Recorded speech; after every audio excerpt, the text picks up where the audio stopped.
Colokan listrik iman adanya di masjid. Sehingga kalau kita sehari ngerasa iman kita lagi drop, kita harus langsung mencari booster iman. Dan tidak harus booster saya. Ini modus karena jarang nge-upload.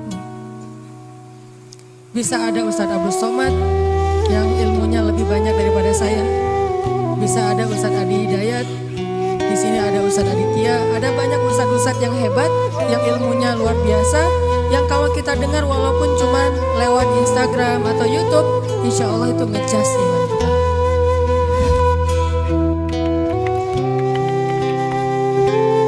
Makanya Imam Ibnu Taimiyah tadi di Majmu' Fatawa jilid yang ketiga, saya sebutkan halamannya sekalian ya, sekali-kali ya. Jilid yang ketiga halaman 227 bagian bawah. Sekali-kali. Insyaallah ya, rahmat Allah bagi Ustaz Adi diberikan kemampuan menghafal yang luar biasa. Kalau saya sesekali aja. Juz yang ketiga halaman 227 bagian bawah. Tengah atau ini, pokoknya bawah ya.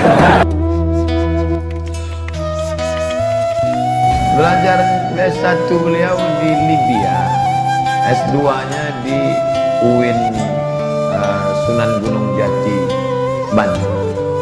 Tinggal orang Banten, tinggalnya di Bekasi. Orangnya rendah hati, terkenal masyhur di mana-mana. Tapi mau dia nelpon saya, tapi tak saya angkat. Tak tahu saya itu nomor dia. Setelah pergi ke Dumai baru cerita Pak Taufik. Kata Pak Taufik, tadi Ustaz Adi Hidayat nelpon Ustaz berkali-kali. Kenapa tak Ustaz angkat? Tak tahu saya. Dan putui ma'rifat awal. Beliau hafal dia macam-macam. Ada orang itu cepat ingat, cepat lupa. Ada lagi cepat ingat, lambat lupa. Yang paling parah lambat ingat, lambat lupa. Kalau Ustaz Adi Hidayat ini sekali ingat tak lupa-lupa. Itu dia, bisa dia ingat semua. Itu kelebihan lah diberikan Allah SWT. Bagus dijadikan referensi. Cuman jangan telan bulat-bulat. Kalau ada yang tak sesuai, tengok juga pendapat Buya Yahya. Komparasi, sekarang enak sekali ngaji. Tengok pendapat Ustaz Adi Hidayat, bandingkan dengan pendapat Buya Yahya. Tengok pendapat Ustaz Idrus Ramli. Tengok pula dari NU Garis Lurus. Ngaji. Kalau ulama mujtahid, dia berijtihad berdasarkan ayat-ayat hadis. Mereka ahli mujtahid. Kita enggak. Pendapat ulama ini kita ambil ini. Berijtihad. Cerdas kita lama-lama membandingkan pendapat-pendapat orang-orang alim, insyaallah.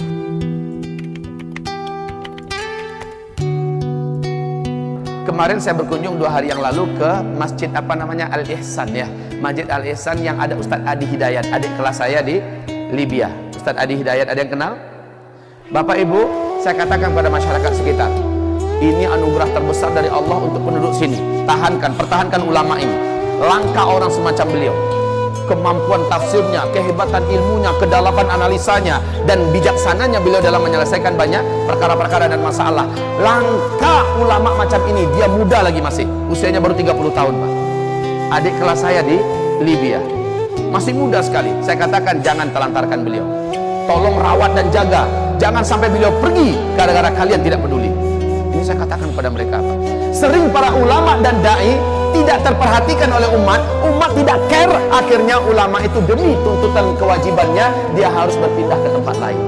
Jangan sampai itu terjadi Pak. Kalau ada ulama dekat kita, perhatikan kehidupannya.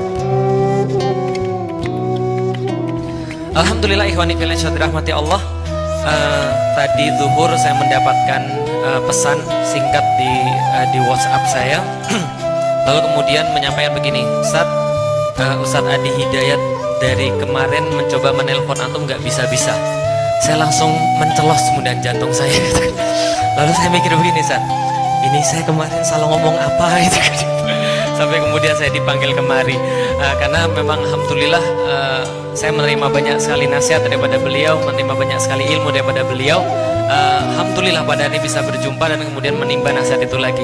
Karena saya pikir saya salah apa ya semalam ya gitu kan, yang ngomong di ILC itu ya. Tapi alhamdulillah ternyata bukan itu gitu kan ya, yang menjadi menjadi permasalahan.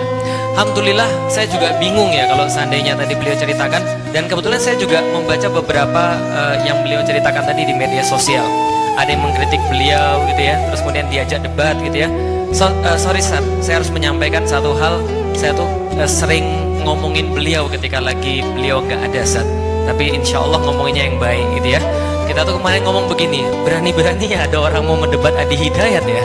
Lah kalau saya tuh mau debat ke Adi Hidayat gitu ya, saya pikir saya lebih deg-degan ketemu dengan Ustaz Adi daripada kemudian kemarin di acara.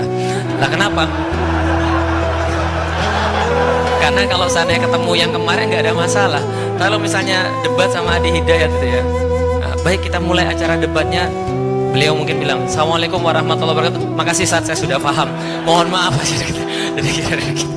Nggak, jadi artinya alhamdulillah ya, jadi memang ajaib, memang mungkin pengetahuannya luar biasa ya, sehingga beliau kemudian berani kemudian untuk berdebat tadi. Tapi kita hargai, bagaimanapun juga banyak orang yang mencari cara bagaimana caranya bisa lebih bagus daripada Ustadz Adi Hidayat, dan itu adalah sesuatu yang baik di Indonesia insya Allah. Dan saya pun sering juga mencari apa sebenarnya yang saya bisa lebih hebat daripada Ustadz Adi Hidayat. Kalau hafalannya kita pikir tidak usah diragukan ya, posisi dan sebagainya, walaupun saya juga mengatakan loh emang saya nggak bisa, saya juga bisa katanya. Kanan atas itu Mikitarian ya, tengah atas Lukaku gitu ya, jelas ya. Nah, tapi ternyata beliau juga tahu lebih banyak daripada saya soal bola gitu kan. Jadi saya juga mau nyerah.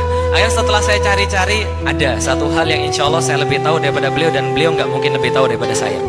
Apa itu? Rasanya babi gimana? Jadi gitu.